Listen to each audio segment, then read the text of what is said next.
அலைக்கும் வரஹமத்துல்லாஹி வபரகாத்துஹு.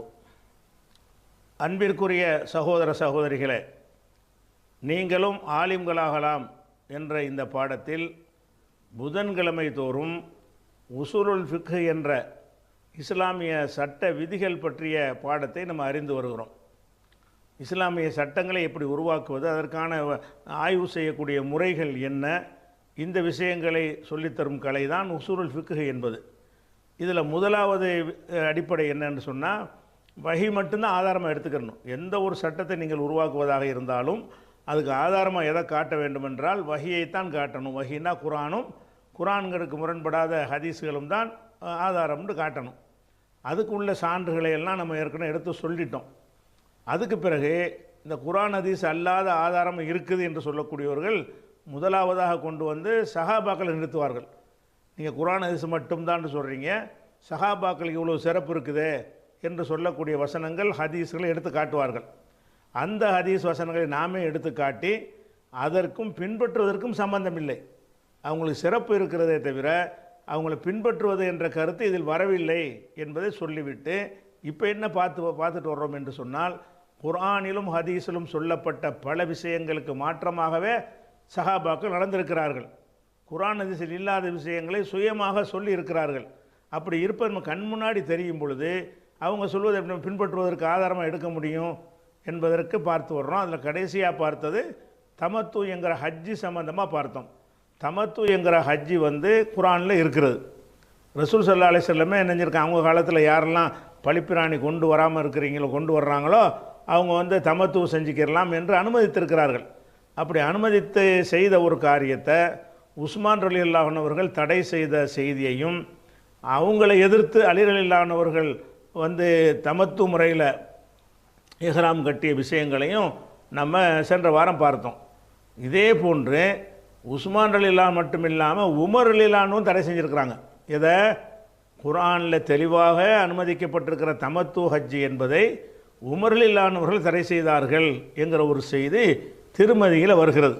அது எப்படி வருதுன்னு கேட்டால், சிரியா நாட்டை சேர்ந்த ஒரு ஆள் இப்னு உமர்கிட்ட கேட்குறாங்க, உமர் ரலியல்லாஹு அன்ஹுடைய மகன்கிட்ட கேட்குறாங்க, அப்துல்லா இப்னு உமர்கிட்ட என்ன கேட்குறாங்கன்னா, தமத்து ஹஜ்ஜி செய்யலாமா அப்படின்னு கேட்குறாரு. அப்போ அப்துல்லா இப்னு உமர் சொல்கிறாங்க, ஃபகால் அப்துல்லா இப்னு உமர் ஹிய ஹலாலுன், அது ஹலால் தான், தமத்து முறையில் ஹஜ்ஜி செய்கிறது ஹலாலு அப்படிங்கிறார். அப்போ அந்த சிரியாக்காரர் என்ன செய்கிறாருன்னு கேட்டால், இன்ன அபாக்க கதுனஹா அன்ஹா, உங்களுடைய தந்தை இதை தடுத்திருக்கிறாரே, அதாவது இப்னு உமருடைய மகன் சொல்லுகிறார் தமத்து செய்யலாம் என்று. அந்த கேள்வி கேட்டவர் இப்போ என்ன செய்கிறாருன்னு கேட்டால், நீங்கள் செய்யலாங்கிறீங்க, உங்கள் தந்தை தடுத்திருக்கிறாரே, இன்ன அபாக்க கதுனஹா அன்ஹா, உங்களுடைய தந்தை தமத்து செய்வதை தடுத்து விட்டாரே அப்படின்னு கேட்குறாரு. அப்போ அப்துல்லா இப்னு உமர் சொல்கிறாங்க, அர ஐத்த இன்கான அபி நஹா அன்ஹா, என் தந்தை ஒரு காரியத்தை தடுத்திருப்பாரையானால், ஓ சனாஹா ரசூலுல்லாஹி ஸல்லல்லாஹு அலைஹி வஸல்லம், அதை ரசூல் ஸல்லல்லாஹு அலைஹி வஸல்லம் செய்திருப்பார்களேயானால், அம்ர அபி நத்தபிவு அம்ர ரசூலுல்லாஹி ஸல்லல்லாஹு அலைஹி வஸல்லம், நமது என் தந்தையின் வழியை நான் பின்பற்ற வேண்டுமா, ரசூலுல்லாஹ்வுடைய கட்டளை பின்பற்ற வேண்டுமான்னு கேட்குறார். அதாவது என் தந்தை தடுத்திருக்கிறார் தான், ஆனால் ரசூலுல்லாஹ் அதை செஞ்சுருக்கிறாங்க, இப்போ நான் என்ன செய்யணுங்கிற, ரசூலுல்லாஹ் சொன்னதை நான் பின்பற்றணும் என்கிறாயா அல்லது என் தந்தை சொல்ல கேட்கணும் என்கிறாயான்னு திருப்பி கேட்குறாங்க. அவர் சொல்கிறாரு, பல் அம்ர ரசூலுல்லாஹி ஸல்லல்லாஹு அலைஹி வஸல்லம், ரசூலுல்லாஹ்வுடைய சொல்லத்தான் கேட்கணும்னு சொல்லிடுறாரு. அப்போ அவங்க சொல்கிறாங்க, இப்னு உமர் சொல்கிறாங்க, லக்கது சனஹா ரசூலுல்லாஹி ஸல்லல்லாஹு அலைஹி வஸல்லம், தமத்து முறை சனாண்ட செய்திருக்கிறார்கள், சனாஹாண்ட அந்த தமத்து ஹஜ்ஜை செய்திருக்கிறார்கள், ரசூல் ஸல்லல்லாஹு அலைஹி வஸல்லம் செய்திருக்கிறார்கள்னு அவர் பதில் சொல்கிறார். அப்போ இதில் என்ன விளங்குறோம் என்று கேட்டால், அதாவது ரெண்டு விஷயம் விளங்குறோம். ஒன்று, ஒட்டுமொத்த சஹாபாக்களில் இரண்டாவது இடத்தில் இருக்கக்கூடிய உமர் ரலியல்லாஹு அன்ஹு அவர்கள் எந்த உமருடைய நாவில் அல்லாஹ் பேசுகிறான் என்றெல்லாம் பாராட்டினார்களோ, அந்த உமர் ரலியல்லாஹு அன்ஹு அவர்கள் குர்ஆனில் அனுமதிக்கப்பட்ட ஒன்றையும் ரசூலுல்லாஹ் செய்த ஒன்றையும் தடை செய்திருக்கிறான்னு வருது.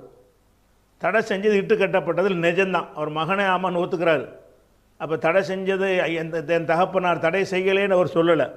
அப்போ தடை செஞ்சது இந்த செய்தியில் உறுதியாகிறது. அப்போ அதில் என்ன விளங்குறோம், குர்ஆனில் இருக்கிற ஒன்றை கூட சஹாபாக்கள் தடுத்தார்கள் என்று சொன்னால் பின்பற்றுவதற்குரிய அம்சம் அவங்கள்ட்ட கிடையாது. எல்லா மனிதர்களும் போலவே அவங்களும் பிழை விடக்கூடியவர்கள் தான். யாரை பின்பற்றலாம், சிந்தனையில் கருத்தில் முடிவு செய்வதில் பிழை யார் விடமாட்டார்களோ அவங்கள தான் பின்பற்றலாம்.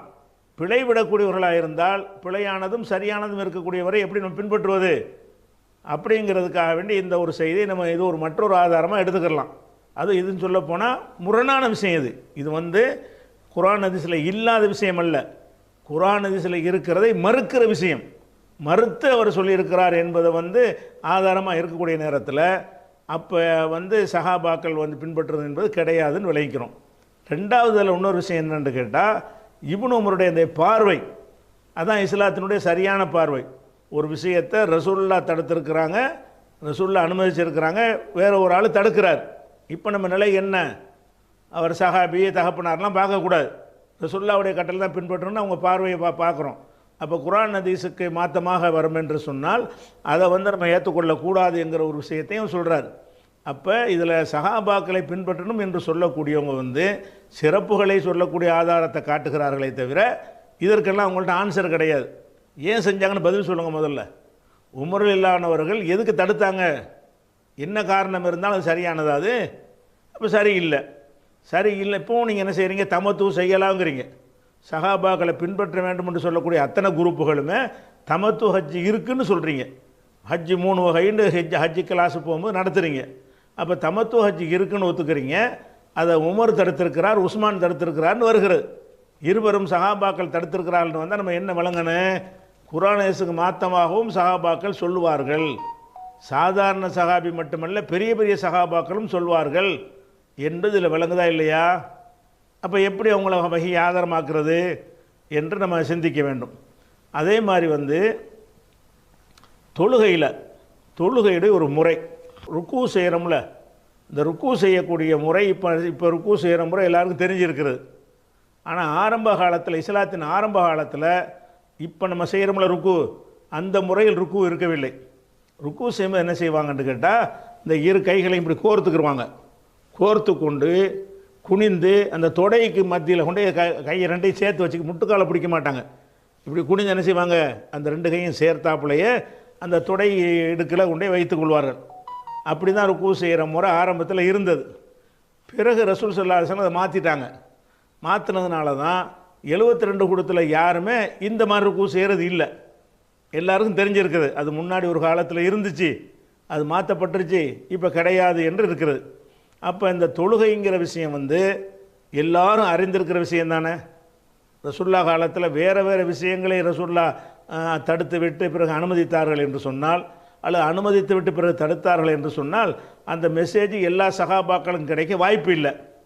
ஆனால் தொழுகையில் உள்ள ஒரு முறையில் ஒரு மாற்றத்தை செய்தார்கள் என்று சொன்னால் 5 நேரம் பள்ளிக்கு வரக்கூடியவர்கள் அனைவருமே அறிந்து கொள்வார்கள். அதை தொழுகைக்கு வந்து பள்ளியோடவே தொடர்பில் இருந்தவர்கள் சகாபாக்கள்.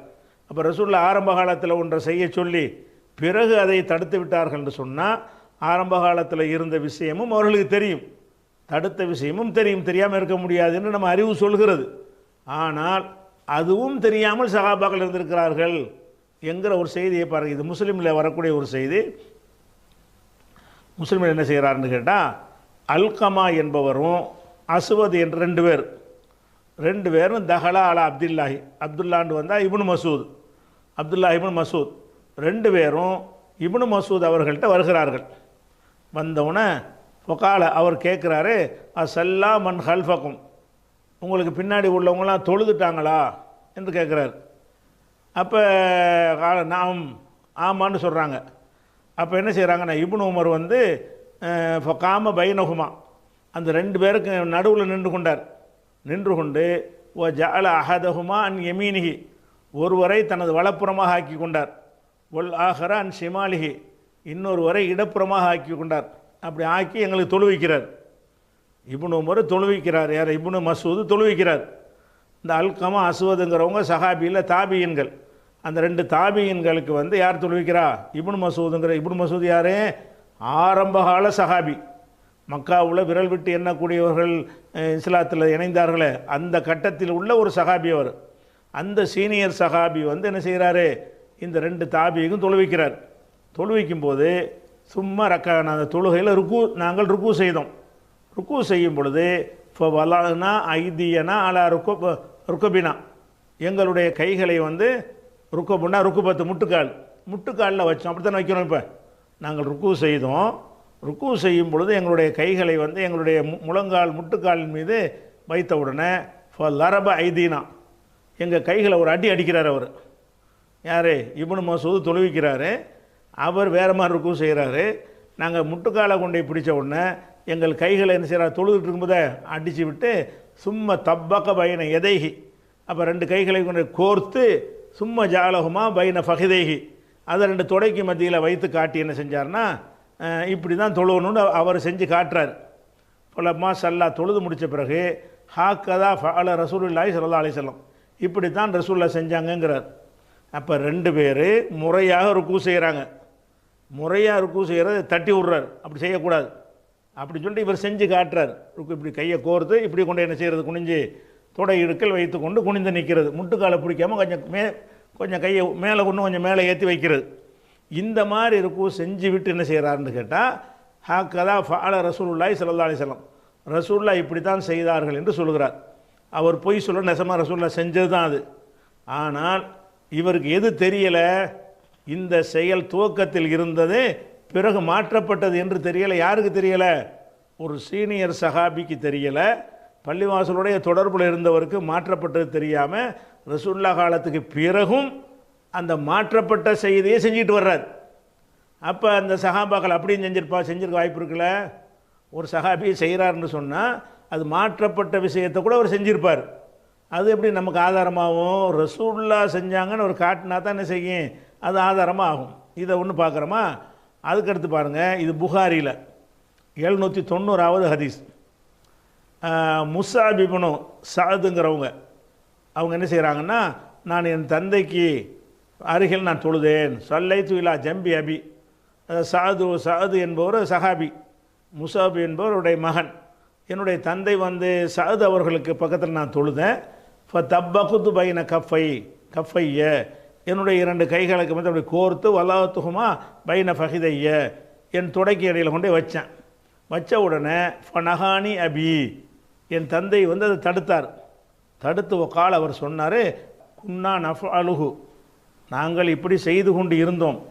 பொனுஹீனா அன்ஹு, பிறகு நாங்கள் தடுக்கப்பட்டு விட்டோம். முதல்ல செஞ்சுக்கிட்டு இருந்தோம், ருக்கு இப்படி தான் செஞ்சோம், பிறகு தடுக்கப்பட்டு விட்டோம். உமீர்னா, நாங்கள் கட்டளையிடப்பட்டோம். அந்நதா ஐதீனா அல ருக்கபி, எங்களுடைய கைகளை முட்டுக்கால்கள் மீது வைக்குமாறு என்ன செஞ்சோம்? கட்டளையிடப்பட்டோம் என்று சொல்கிறார். அப்போ இதில் தடை செய்யப்பட்டதும் முட்டுக்காலில் வைக்கணுங்கிற கட்டளையிடப்பட்ட ரெண்டு செய்தியும் இருக்கிறது. இதில் இந்த முஸாபுங்கிறவருக்கு தெரியாமல் இருக்கிறது பிரச்சனை இல்லை. அவர் தாபியாக இருக்கிறதுனால சில விஷயங்கள் அறியாமல் இருந்திருக்கலாம். ஆனால் இப்னு மசூத் அவர்களுக்கு தெரியலையே. ஏன்? ரசூலுல்லாஹ் ஹயாத்துக்கு பிறகு அவர் அப்படியே செஞ்சிகிட்டு இருக்கிறாரு. அப்போ மாற்றப்பட்ட விஷயங்கள் கூட தெரியாமல் இருப்பா. அதுவும் என்ன மாதிரி விஷயம்? அன்றாடம் பள்ளியோட தொடர்புள்ளவர்கள் இதெல்லாம் மாற்றப்பட்டிருந்தால் தெரிஞ்சிருக்கணும். அது கூட தெரியாமல் இருந்திருக்கிறார்கள் என்று இந்த செய்தி சொல்லுமையானால், அதில் நம்ம அறிந்து கொள்கிற விஷயம் என்ன? சஹாபாக்கள் வந்து சிந்தனையில் முடிவு எடுப்பதில் வந்து நாம் எப்படி பிழை விடுவோமோ, மற்ற ஒழுக்கம் பண்பாட்டில் அவங்க மேலோங்கி நிற்கலாம் நம்மளையெல்லாம் விட. எல்லா மனிதர்களைப் போலவே சிந்திக்கிற விஷயம், முடிவு செய்கிற விஷயம், ஆய்வு செய்கிற விஷயம், அறிந்து கொள்ளுகிற விஷயம், இந்த நிலையெல்லாம் அவர்கள்ட்ட வந்து எல்லாரையும் போல குறைபாடு இருந்திருக்கிறது. அப்போ அந்த மாதிரி குறைபாடு உள்ளவர்களை எப்படி நம்ம பின்பற்றுவது? அப்போ இப்படி ஒருத்தர் சஹாபி செஞ்சார் பின்பற்று போனது மாற்றப்பட்டதாக இருந்தால், அப்போ வகையில் தேடி பார்த்து தான் அதுக்கு முடிவு செய்யணும் என்று என்ன செய்கிறோம்? இதையும் வழங்கி கொள்கிறோம். அதுக்கப்புறம் வந்து அந்த தமத்துன்னு சொல்கிறோம்ல, தமத்து, அது ரெண்டு காரியத்துக்கு தமத்துன்னு சொல்லுவாங்க. தமத்துன்னு சொன்னால் ஹஜ்ஜில் செய்கிறோம்ல, ஹஜ்ஜையும் உம்ராவையும் சேர்த்து செய்கிறோம்ல, அதையும் வந்து ஹஜ்ஜையும் உம்ராவையும் ஒரு பிரயாணத்தில் ரெண்டு இஹ்ராமை கொண்டு செய்கிறோம்ல, அதுக்கும் தமத்துன்னு சொல்லுவாங்க. அந்த குறிப்பிட்ட காலத்துக்கு என்ன செய்வாங்கன்னா, கல்யாணம் பண்ணும்போது என்ன செய்கிறதுன்னு கேட்டால், 2 மாதத்துக்கு நான் உன்னை கல்யாணம் பண்ணிக்கிறேன், 1 வாரத்துக்கு கல்யாணம் பண்ணிக்கிறேன்னு சொல்லி அப்படி செய்யக்கூடிய ஒரு வழக்கம் அந்த காலத்தில் இருந்துச்சு. அதுக்கு பேரும் தமத்து தான். அதை முத்துவா என்று சொல்வார்கள், தமத்து என்று சொல்வார்கள். ஹஜ்ஜிலையும் எப்படி தான், முத்தாத்துங்கிற வார்த்தைக்கே 2 அர்த்தம் இருக்குது. முத்தாத்துல் ஹஜ்ஜு ஒன்று இருக்குது, முத்தாத்துல் நிசாண்டு ஒன்று இருக்குது. அதை ஹஜ்ஜில் முத்தா என்று சொன்னால் ஒரு பிரயாணத்தில் போய் வந்து என்ன செய்கிறது, 2 இஹ்ராமை கொண்டு ஹஜ்ஜை உம்ராவை நிறைவேற்றுவது, அதுக்கு பேர் முத்தா. அல்லது ஒரு வெளியூருக்கு போகிறான், 1 மாதம் தங்கியிருக்க வேண்டியிருக்கு, அந்த 1 மாதத்துக்கு ஒரு பெண்ணை பேசி 1 மாதம்னு சொல்லி டைம் போட்டு கெடு போட்டு கல்யாணம் பண்ணிக்கிறது. 1 மாதம் முடிஞ்சோன்னு நினச்சது கல்யாணம் காலாவதி ஆயிரும். இப்படியான ஒரு வழக்கத்துக்கு பேர் முத்தாத்துன் நிசா. முத்தா என்கிற சொல்லையும் 2க்கும் பயன்படுத்துவார்கள், தமத்து என்கிற சொல்லையும் 2க்கும் பயன்படுத்துவார்கள். எந்த தமத்து இந்த மாதிரி பொதுவாக வந்துச்சுன்னா நம்ம ஆய்வு செய்யணும், எந்த தமத்துவை பற்றி பேசுகிறாங்கன்னு. இப்போ நம்ம ஒரு இன்னொரு தமத்து என்னது முத்தவத்து நிசா இருக்குல்ல, இந்த ஒரு வழக்கம் ரசூலுல்லாஹ் காலத்தில் ஆரம்பத்தில் தடுக்காமல் இருந்தாங்க. ரசூலுல்லாஹ் இதை உண்டாக்கலை, அந்த சமூகத்தில் இருந்தது. அன்றைய சமூகத்தில் வெளியூருக்கு போனாங்கன்னு சொன்னால் ஒரு 3 மாதம் 4 மாதம் தங்கியிருப்பாங்க. அந்த நேரத்தில் தவறான நடத்தைக்கு போயிடக்கூடாது என்பதற்காக வேண்டி அங்கே ஒரு பெண்ணை பார்த்து என்ன செய்வாங்கன்னா கல்யாணம் பண்ணிடுவாங்க. கல்யாணம் பண்ணும்போது நான் 4 மாதம் தான் இருப்பேன், 4 மாதம் வரைக்கும் தான் இந்த கல்யாணம், அதுக்கு பிறகு நான் போயிடுவேன் என்று சொல்லி திருமணம் செய்வார்கள். அன்றைய காலத்து வழக்கம். இஸ்லாம் ஆரம்பத்தில் தடுக்காமல் இருந்துச்சு. இஸ்லாம் என்ன செய்யலை, அதை தடுக்கலை. இதுக்கு பேர் தமத்துன்னு சொல்கிறது. ஆனால் பிறகு ரசூலுல்லாஹ் தடுத்துட்டாங்க. ஆரம்பத்தில் தடுக்காமல் இருந்த ஒரு காரியத்தை இந்த காலக்கெடு போட்டுலாம் கல்யாணம் பண்ணக்கூடாது, கல்யாணம் வந்து சேர்ந்து வாழ்வதற்கு தானே தவிர 1 மாத கல்யாணம் 2 மாத கல்யாணம்னா ஏறக்குறைய விபச்சார மாதிரி தானே இருக்குது. அதனால் வந்து ஏறக்குறைய இல்லை, முழுமையாக அப்படி தான் இருக்கிறது. அதனால் இது சரியில்லைன்னு ரசூலுல்லாஹ் நினைச்சிட்டாங்கன்னா தடுத்துட்டாங்க. அப்போ ஒரு பாரதூரமான விஷயம் இதை தடுத்து விட்டாங்க. இந்த தடுத்த விஷயம் தெரியாமல் சில சஹாபாக்கள் என்ன செய்கிறாங்கன்னா இதை செய்யலான்னுக்கிட்டு இருக்கிறாங்க. அவங்க சொல்ல ஆதாரமாக கொண்டு தான் இன்றைக்கி ஷியாக்கள் என்ன செய்கிறாங்க, அந்த முத்தாத்துன் நிசாவை செஞ்சுக்கிட்டு இருக்கிறாங்க. ஷியாக்களுக்கு இது வந்து அனுமதிக்கப்பட்டது அப்படின்னு நினைக்கிறாங்க. அதாவது ஒரு ஊருக்கு போனால் 1 மாதம் 2 மாதம்னு பேசி என்ன செய்கிறது, கல்யாணன்ற பேரில் பண்ணிவிட்டு அப்புறம் விட்டுட்டு ஓடியாந்துடுறது.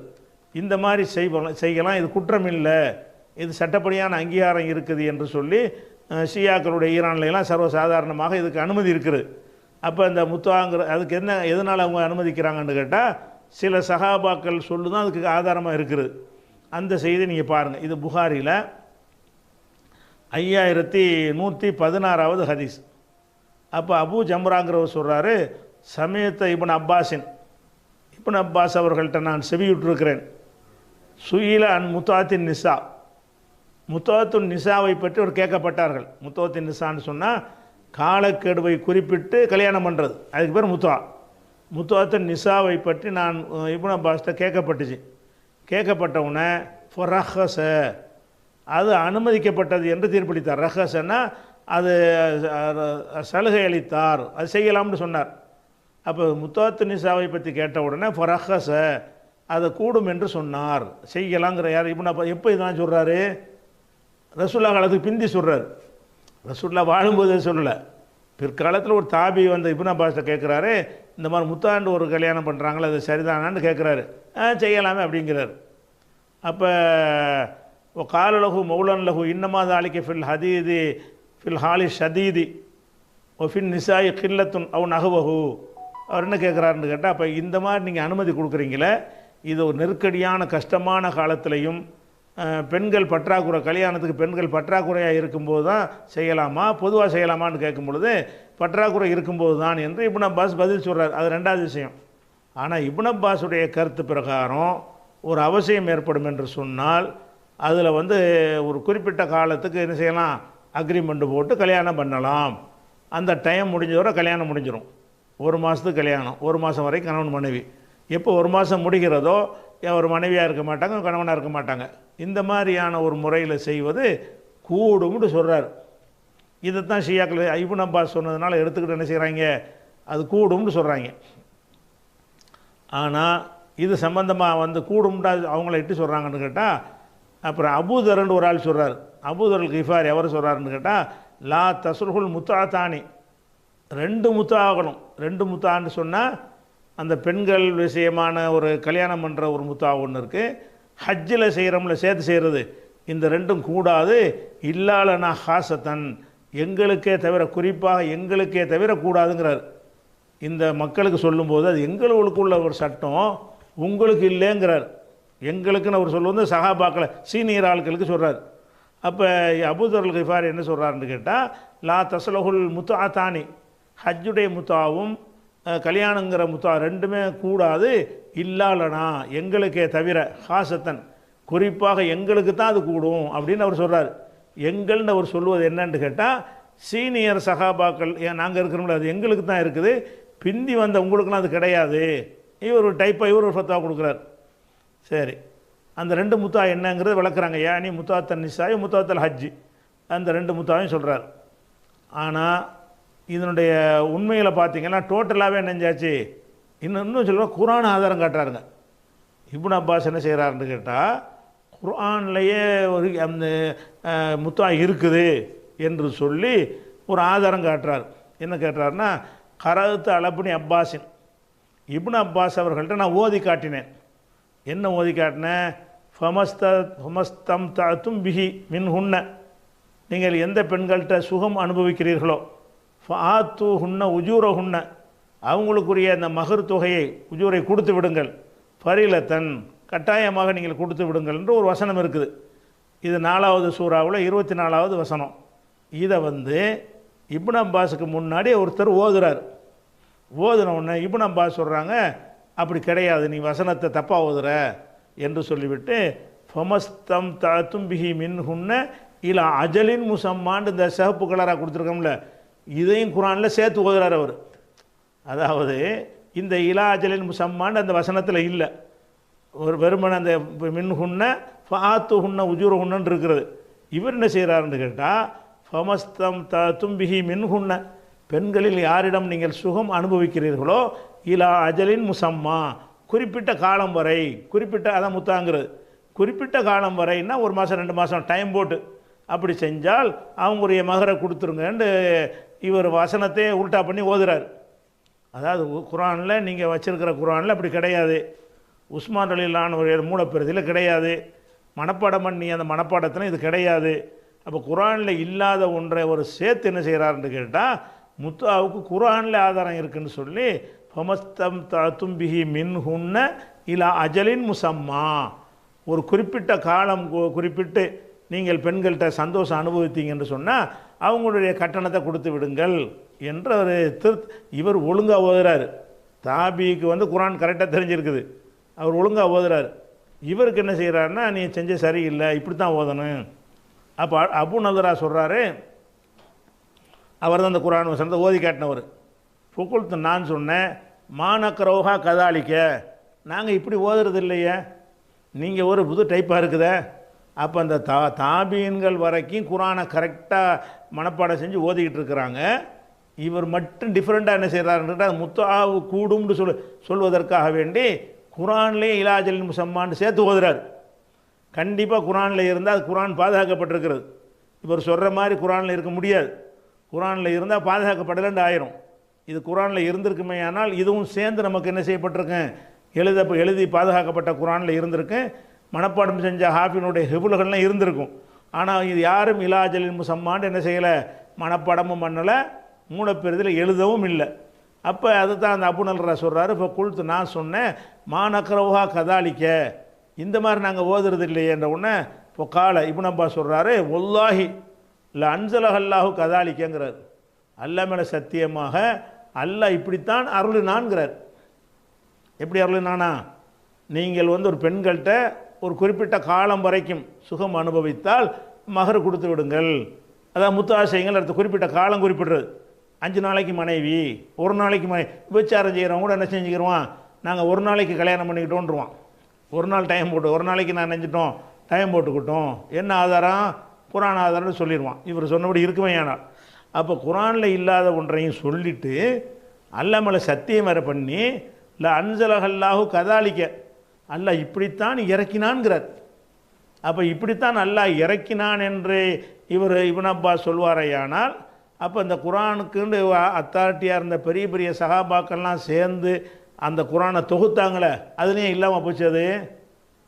அப்போ குர்ஆனை தொகுக்கும்போது அங்கேயும் ஒரு சண்டை போடல போய், நீங்கள் தொகுத்த குர்ஆனில் சரியில்லை, அப்போ உஸ்மான் காலத்தில் இருக்கத்தானே செஞ்சார் இவர், நீங்கள் அதை நீக்கணும், இந்த மாதிரி தான் திருத்தணும் என்று சொன்னாரா? அப்போ இப்னு அப்பாஸ் இந்த 2 விஷயம் இதில் பார்க்குறோம். என்ன பார்க்குறோன்னு கேட்டால், ரசூலுல்லாஹ் ஒரு காலத்தில் இருந்து தடுத்தாங்கங்கிறதுக்கு ஆதாரம் அதற்கு பின்னாடி வருது. அந்த ஆதாரம் அடுத்த ஹதீஸ் இருக்குது. தடுத்திருக்கிற ஒரு விஷயத்தை என்ன செய்கிறாருன்னு கேட்டால், அந்த தடை செஞ்ச விஷயமே இவருக்கு தெரியலை. செய்யலாங்கிறாரு. அது வரைக்கும் சொன்னால் கூட பரவாயில்லை, என்கிட்ட தடை செஞ்ச விஷயம் தெரியாமல் சொல்லிட்டாரு என்று எடுத்துக்கொள்ளலாம். ஆனால் இவர் என்ன செய்கிறாருன்னு கேட்டால், அது தடையையும் பற்றி பேசலை, குர்ஆனை அனுமதிக்குங்கிறார். குர்ஆன்லேயே இலா அஜலின் முசம்மான் இருக்குதுங்கிறார். பெண்களோடு நீங்கள் சந்தோஷம் அனுபவிப்பது இலா அஜலின் முசம்மா போட்டோம்னா அது கல்யாணம் ஆகாது. காலங்க 1 வருஷம் 2 வருஷம் 3 நாள் 10 நாள்னு போட்டு கல்யாணம்னு பேசிக்கிட்டு எல்லாம் செய்கிறது. அது அப்படி குர்ஆனை அனுமதிக்குதுன்னு ஒரு ஆதாரம் வரை சொல்கிறார். அப்போ இதில் இது அறிவிப்பாளரை பொறுத்த வரைக்கும் சரியான ஹதீஸ் தான் இது. எனக்கு அவரே சொல்கிறார். ஹாக்கிமே என்ன செய்கிறாருன்னா, ஹாதா ஹதீஸும் சஹீஹுன் அலா ஷர்த்தி முஸ்லிமின், முஸ்லீம் இமாமுடைய அறிவிப்பாளர் ஷர்த் இருக்குல்ல, அந்த விதி பிரகாரம் இது சரியான ஹதீஸாக இருக்குது அப்படின்னு சொல்கிறார். ஜஹபிங்கிறவரும் இது முஸ்லீம் இமாம் சில விதிகள் வச்சுருக்கிறாங்க, அது உசூலுல் ஹதீஸில் நீங்கள் பார்ப்பீங்க. அந்த விதி பிரகாரம் இது கரெக்டான ஹதீஸ் தான் என்று சொல்லிடுறாங்க. அப்போ அறிவிப்பாளர் கரெக்டாக இருக்குது. இப்போ இதில் நம்ம அறிந்து கொள்கிற விஷயம் என்னன்னு கேட்டால், இப்னு அப்பாஸை பற்றி மக்கள் மத்தியில் என்ன கருத்து இருக்குது? இந்த உலமாக்கள்லாம் என்ன செய்கிறாங்க? அவர் தான் குர்ஆனுக்கு அத்தாரிட்டிங்கிறாங்க. ஆனால் அவர் ஓதுற மாதிரி குர்ஆனை ஓத மாட்டேங்கிறாங்க. அவங்களுக்கு தான் இல்லை அஜலின் முசம்மான்னு ஓதிருக்கிறார்ல, அப்படி ஓதுற தப்புங்கிறாங்க. ஆனால் இவர் என்ன செய்கிறாரு? குர்ஆனுக்கு முஃபஸ்ஸிர்னா இவர் தான், ரைசுல் முஃபஸ்ஸிரின்னு ஒரு பட்டத்தை இவங்களாக கொடுத்து விரிவுரையாளர்கள்லாம் இவர் தான் தலைவர் என்று சொல்லி, அப்போ அந்த மாதிரியான இப்னு அப்பாஸுடைய தஃப்சீர் இப்னு அப்பாஸ்னே புக்கெலாம் போட்டிருக்கிறாங்க. அப்போ அந்த மாதிரியெல்லாம் இருக்கும் பொழுது அவ்வளோ பெரிய இடத்தில் வைத்து சொல்லக்கூடிய ஒருவர் 2 விஷயத்தில் பிழைவிடுறார். தடை செய்யப்பட்ட விஷயம் அது தெரியலை, 2வது குர்ஆனில் இல்லாத ஒன்றை இருக்குங்கிறார். சத்தியம் பண்ணி இப்படி தான் இறங்குனுச்சின்னு வேறு சொல்கிறார். அப்படி சொல்லுவாரையானால் அப்போ சஹாபாக்கள்கிட்ட எவ்வளோ பெரிய பிழை வந்திருக்குது. குர்ஆனில் இல்லாத கூட குர்ஆனில் இருக்குன்னு சொல்லி இட்டுக்கட்டி சொல்லியிருக்க மாட்டார். அப்படி மனசில் பதிஞ்சிருக்கு, தப்பாக விளங்கி வச்சுருக்கிறார். குர்ஆனில் இறங்குனதா அவர் விளங்கி சொல்லிட்டாருன்னா நல்லெண்ணெய் வச்சுக்கிடலாம். ஆனால் குர்ஆனில் இல்லாத ஒன்றை குர்ஆனில் இருக்குன்னு சொல்லி முற்றிலும் விபச்சாரமாக இருக்கக்கூடிய ஒரு செயலை துவக்கத்தில் தடை செய்யப்படாமல் இருந்துச்சு, அது ஒரு விஷயம். அப்படியான ஒரு செயலை நியாயப்படுத்துவதற்காக வேண்டி, ஹலாலாக்குறதுக்காக வேண்டி இவர் இந்த ஒரு வார்த்தையை அவர் சொல்லியிருக்கிறார்னு வருது. இப்போ நம்ம என்ன செய்யணும்? இப்போ அறிவிப்பாளர் ஹதீஸ் கலைக்கு நம்ம போகல, அது அந்த தலைப்பில் இதை கொண்டு வருவோம். ஹதீஸ் கலையில் என்ன செய்வோம்? இதை குர்ஆனுக்கு முரண்பட்ட ஹதீஸை ஏற்றுக்கிறணுமான்ற தலைப்புக்கு இது வரும். இப்போ நம்ம இதை எடுத்துக்கொள்வது என்னென்னு கேட்டால், சஹாபாக்களை பின்பற்றலாங்கிறீங்க. இப்னு அப்பாஸ் பெரிய அவர் தான் ஹிப்ரு ஹாதிகள் உம்மாங்க, இந்த உம்மத்திலே மாமேதைன்னு சொல்கிறீங்க. அந்த இப்னு அப்பாஸ் அவர்களுக்கு இது ஏன் தெரியலை? அப்போ தெரியாமல் இருக்கலாங்கும்போது எப்படி உங்களை ஃபாலோ பண்ணுறது? குர்ஆனில் இல்லாத ஒன்றை குர்ஆனில் இருக்குன்னு ஒருத்தர் விளங்கி கொள்வாரையானால், அது அல்லாமல சத்தியமாக இப்படித்தான் இறங்குனுச்சுன்னு சொல்வாரையானால் எவ்வளோ கவனக்குறைவாக இருந்திருக்கிறார். வேண்டுமென்று செஞ்சால் நம்ம அப்படி பழி போட வேணாம், கவனக்குறைன்னு வச்சுக்கிறோம். அப்போ கவனக்குறைவாக குர்ஆனில் இல்லாத இருக்குன்னு சொல்லக்கூடியவராக ஒருவர் இருப்பாரையானால் எப்படி அவர் பின்பற்றத்தக்கவர் ஆவார்? இவரே இப்படி இருந்திருப்பாரையானால் மற்றவங்க எப்படி இருந்திருப்பாங்க? அப்போ சஹாபாக்கள் பின்பற்றுவதற்குரியவர்களே கிடையாது. மதிப்புக்கு தியாகத்தை மதிப்போம், அவங்களுடைய இஹ்லாஸை மதிப்போம், உழைப்பை மதிப்போம், அந்த கொள்கை உறுதியை மதிப்போம். அதுக்கெல்லாம் மதிப்போம்னா அல்லாஹ்வும் ரசூலும் மதித்த காரணத்தினால் மதிப்போம். அதில் எந்த மாற்று கருத்தும் கிடையாது. ஆனால் என் மார்க்கத்தை நான் எங்கேருந்து எடுத்துக்கொள்ளணும்? அல்லாஹ்ட்டேருந்து எடுத்துக்கணும், வஹீலேருந்து எடுத்துக்கொள்ளணும். அப்படி இல்லாமல் சஹாபாக்கள் சொன்னாலும் எடுத்துக்கணும். அப்போ கேட்கணும், உங்கள்கிட்ட சஹாபாக்கள் சொன்னால் எடுத்துக்கிறீங்களே, அப்போ பெரிய சஹாபி இந்த சொல்லிட்டாரு, நீங்களும் ஷியாக்கள் மாதிரி முத்தா கூடுன்னு சொல்றீங்களான்னு கேளுங்க உங்கள்கிட்ட. வஹீ சஹாபாக்களை பின்பற்றணும்னு சுவாதம் வைக்கிறாங்கல்ல, இதில் பின்பற்றுவீங்களா? அப்போ உமரையும் உஸ்மானையும் பின்பற்றி தமத்து கூடாதுன்னு ஒரு இமாம் சொல்ல மாட்டேங்கிறீங்க. தமத்து ஹஜ்ஜி இருக்குல்ல, ஹஜ்ஜி தமத்து எல்லா மதுஹப்லையும் கூடும், இந்த எல்லா சலபிகள்கிட்டையும் கூடும், சஹாபாக்களை பின்பற்றணும்னு சொல்ல அத்தனை பேர்கிட்டையும் இது கூடும். ஆனால் உமரும் உஸ்மானும் தடுத்துருக்குறாங்க. ஏன் நீங்கள் ஃபாலோ பண்ண மாட்டேங்கிறீங்க? உங்களுக்கே தெரியுது, ஃபாலோ பண்ணாத விஷயங்களையும் சொல்வார்கள், ஃபாலோ பண்ண முடியாத விஷயத்தை சொல்வார்கள், குர்ஆனுக்கு மாற்றமாகவும் சொல்வார்கள்னு விளங்கித்தானே செய்கிறீங்க. அப்படின்னு சிந்தித்து பார்த்தோம்னா இது இந்த முத்தாத்துன் நிசா என்பது அது ஆரம்பத்தில் தடுக்கப்பட்டு அனுமதிக்கப்பட்டு பிறகு தடுக்கப்பட்டதுன்னு விளங்கிக்கிறோம். அதுக்கு புகாரில் 4216 ஹதீஸை பாருங்கள். அதில் அலி ரலியல்லாஹு சொல்கிறாங்க, என்ன சொல்கிறாங்கன்னா, அன்ன ரசூலுல்லாஹி ஸல்லல்லாஹு அலைஹி வஸல்லம் நஹா அன் முத்தாத்தின் நிசா யோம ஹைபர், ஹைபர் போர் தினத்தில் முத்தாத்துன் நிசாவை ரசூல்லா தடுத்தார்கள், நகா தடுத்தார்கள். அன் முத்தாத்தின் நிசாய், முத்தாத்துன் நிசாவை தடுத்தார்கள். எப்போ தடுத்தார்கள்? யௌம ஹைபர, ஹைபர் போர் நடந்துச்சுல, அந்த ஹைபர் யுத்தம் நடந்த நாளில் அது தடுத்தாங்க. அதே மாதிரி வந்து கழுதையை சாப்பிடுவதையும் தடுத்தாங்க அன்னைக்கு தான். அதுக்கு வந்து கழுதையை கூட சாப்பிடலாம். வான் அக்லி லுஹைமில் ஹுமுரில் இன்சியா, இன்சியாண்டா மனிதர்களோடு வாழக்கூடிய வீட்டு கழுதைன்னு அர்த்தம். காட்டு கழுதை தனியாக இருக்குது, அது வஹ்ஷியாம்பாங்க காட்டு கழுதை. இன்சியாண்டா இன்சானோட மனிதனோட இருக்கக்கூடிய கழுதைகள், வீட்டு கழுதை நாட்டு கழுதைங்கிறோம்ல. அப்போ ஹுமூரில் இன்சியா, நாட்டு கழுதையை சாப்பிடக்கூடாது என்றும் தடுத்தார்கள். அப்போ நாட்டு கழுதைகளை கூட தூக்கத்தில் சாப்பிட்ருக்குறாங்க. எப்போ தடுக்கப்படுது? ஹைபரில் தடுக்கப்படுது. அந்த ஹைபரில் தான் முத்தாத்து நிசாவை ரசூல்லா தடுத்துட்டாங்க. அப்போ முத்தாத்து நிசாவை ரசூல்லா தடுத்தாங்கன்னு யார் சொல்கிறா? அதே அஹ்லபைத்தில் உள்ள அலி தான் சொல்கிறாங்க. இதை ஏற்றுக்கிற மாட்டேங்கிறாங்க ஷியாக்காரங்க. அலியை கொண்டாடுறேங்கிறாங்க. இப்னு அப்பாஸ் சொல்ல கேட்டுக்கிட்டு முத்தா செய்யலாங்கிறானுவோம். அலி சொல்ல கேட்டுக்கிட்டு முத்தா கூடான்னு சொல்ல மாட்டேங்கிறாங்க. இதை அறிவிக்கிறது யார்? அலி ரலியல்லாஹு சொல்கிறாங்க. அன்ன ரசூலுல்லாஹி ஸல்லல்லாஹு அலைஹி வஸல்லம் நஹான் முத்தாத்தின் நிசா யோப ஹைபர்னு சொல்லக்கூடிய வாசம் யாருடையது? அலியுடையது. அப்போ ரசூல்லா இதை தடுத்தார்கள். அப்போ நம்ம ரசூல்லா ஒன்றை தடுத்திருக்கும் பொழுது அந்த தடுத்த விஷயத்தை என்ன செய்கிறாரு? இப்னு அப்பாஸ் செய்கிறாரு, ஃபத்வா கொடுக்குறாரு. அது மாத்திரம் இல்லாமல் குரான்லேயே இல்லாத சேர்த்து என்ன செய்கிறாரு? இப்படி தான் குரானில் இருக்குன்னு குரானோட விளையாடுற மாதிரி தன்மையெல்லாம் இருக்குது. அப்படியாக இருக்குமே என்று சொன்னால் இப்போ எப்படி நம்ம சகாபாவை பின்பற்றுறது? அப்போ சகாபாக்களை பின்பற்றணும்னு சொல்லக்கூடியவங்க குரானை இப்படி ஓதுவீங்களா? ஹமஸ்தா தும்பிஹி மின் உன்ன இலா அஜலின் முசம்மா என்று இலா அஜலின் முசம்மான்னு ஓதுவீங்களா? ஓதுனா அந்த சட்டம் வந்துருமே, அதையும் ஓத மாட்டேங்கிறீங்க. அவங்களுக்கே தெரிகிறது சகாபாக்களை ஆதாரமாக கொள்ளணும்னு சொல்கிறாங்களே, அவங்களுக்கே தெரிகிறது இப்னு அப்பாஸ் சொல்வது சரியில்லைன்னு தெரியுது. அப்போ சரியில்லாததையும் சரியானதையும் சொல்லக்கூடியவராக இருப்பவர்கள் எப்படி பின்பற்றுவாங்க? சரியானதை மட்டுமே சொன்னால் தான் பின்பற்றலாம். நான் சரியானதையும் சொல்வேன் தவறானதையும் சொல்வேன், என்ன எப்படி நீங்கள் பின்பற்றுவீங்க? வஹியை தான் பின்பற்றணும். வஹியிலேருந்து ஆதாரம் காட்டினா பின்பற்றிட்டு போங்க. நானாக சொன்னேன்னு சொன்னால் அது வந்து சரியாகவும் இருக்கும் தவறாகவும் இருக்கும்னு சொல்லி தானே எடுத்துக்கொள்ளணும். இது எல்லாருக்கும் உள்ளது தானே. எந்த ஒரு பெரிய சஹாபியாக இருக்கட்டும், இமாமாக இருக்கட்டும், பெரிய மேதையாக இருக்கட்டும், யாராகவே இருக்கட்டுமே, சரியாகவும் தவறாகவும் தானே சொல்லுவாங்க. அப்போ இந்த ஒரு விஷயத்தை விளங்காமல் என்ன செய்கிறாங்க? சொல்கிறாங்க. அதனால் வந்து சஹாபாக்களை பின்பற்றுறதுக்கு சொல்கிற ஆதாரங்களுக்கு இது மறுப்பாகவும் இருக்குது. சஹாபாக்கள்கிட்ட நிறைய பிழை வந்திருக்குது. பிழைன்னா பாரதூரமாக, நான் சொல்கிறதுனா பாரதூரமானது. இவர் செய்கிறது குரானோட இல்லாத சேர்த்து சொல்கிறாரு. பெரிய பெரிய விஷயங்கள் சிந்தனைங்கிற விஷயத்தில் பார்த்தீங்கன்னா பெரிய பெரிய விஷயங்களை செஞ்சுருக்கிறாங்க. அப்படி இப்படிலாம் பார்க்கும்போது எதுக்கு போட அவங்கள பின்பற்றணும்? பிழை விடாத நல்லா தானே, அல்லா மட்டும் அல்லா சொல்கிற மட்டும் கேட்டு போயிடுவோமே என்பது தான் அது பாதுகாப்பானது. இன்னும் சகாபாக்கள் எத்தனை விஷயங்கள், ஒன்று ரெண்டு இல்லை, இதை சாம்பிளுக்கு 2 எடுத்து போட்டு போகிற விஷயம் கிடையாது. இது நூற்றுக்கணக்கில் இருக்கிற விஷயங்கள். நூற்றுக்கணக்கான விஷயங்களில் இப்படி இல்லாமல் சகாபாக்கள் சொன்னாங்கன்னு நினைக்கும் அளவுக்கு சொல்லியிருக்கிறார்கள். அவற்றை நீங்கள் விரிவாக தான் அறிந்து கொள்ளணும். நம்ம ஆலிம் வகுப்பு படிக்கிறது காரணம் பயான் கிடையாதுல்ல.